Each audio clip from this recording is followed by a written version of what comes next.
Sa pagsisimula ng bagong araw, maagang naghanda ang Star Dreamer para hanapin ang big key na magbubukas sa bahay ni Kuya. So, kailangan from Camantelis, kailangan natin pumunta ng Governor's Island. Ang Governor's Island ay naging tahanan ng first batch ng Team Big Four noong 2006. At dito rin nasaksihan ang diskarte at galing ng first Team Big winner na si Kim Chu. Basta, remember niyo tayo! Ay, pag nakita na natin yung island na yun. Oo. Nang masiguro ang lokasyon ng Big Key, isa-isa nang sumakay ng bangka ang Star Dreamers.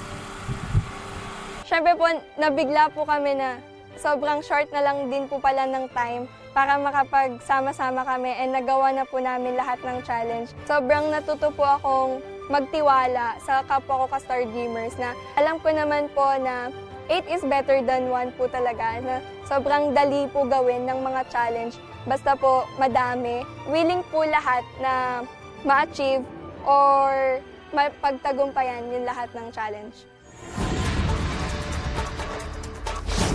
Ilang saglit pa, dumating na ang Star Dreamers sa isla kung saan matatagpuan ang Big Key. Since nakompleto na po namin yung parte ng mapa, nagbiyahe pa po kami para kunin po yung susi sa bahay ni Kuya.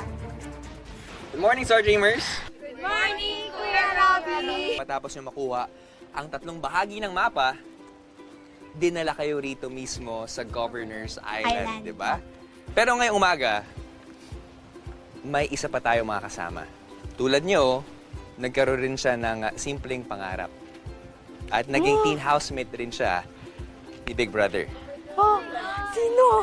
Isa-isa rin niyang hinarap ang mga hamon ni Kuya, kabilang na dyan, yung mga hamon na hinarap niya dito mismo sa 100 Islands. Dahil sa kanyang pagiging pursigido, determinado, at pagpapakatotoo, marami siyang na-inspire ng mga kabataang Pinoy. Kaya naman, hinirang siyang kauna-unahang Pinoy Big Brother. Teen Big Winner. Star Dreamers, please welcome Kim Chu! Ang ganda niyo, Ate Kim! Hello po, Ate Kim!